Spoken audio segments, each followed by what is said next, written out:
ഇവിടെ വലിയൊരു ടൈഗറിന്റെ ഒരു ടെറിട്ടറി ഉണ്ട്. ഇതുണ്ടോ നമ്മള് ടൈഗറെ ടെറിട്ടറി മാർക്ക് ചെയ്യുന്നതാണ്, നഖത്തിന്റെ പാടുകളാണ്. അപ്പൊ അതില് മാനുകൾ, കൊമ്പുള്ള മാനുകളില്ലേ, ഇതിൽ കുത്തും. ചോലവേങ്ങ എന്നൊക്കെ പറയുന്ന ഒരു മരമാണ്. പൂച്ചയുടെ ഒക്കെ നഖം പോലെ തന്നെയാണ് ടൈഗറിന്റെ നഖം വരുന്നത്.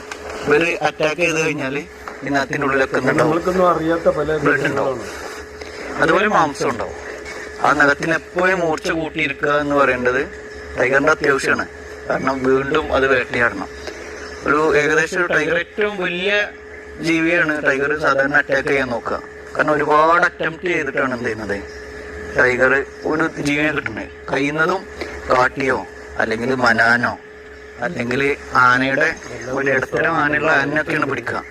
ഒരു കാട്ടി ഏകദേശം 1800 കിലോനൊക്കെ വരും. വലിയ കാട്ടി എന്ന് പറയുന്നത് ഒരു ദിവസം ഏകദേശം 19 മുതൽ 25 വരെ മീറ്റ് ടൈഗറിന് ആവശ്യമാണ്. കാട്ടിയൊക്കെ പോലെയുള്ള ജീവികൾ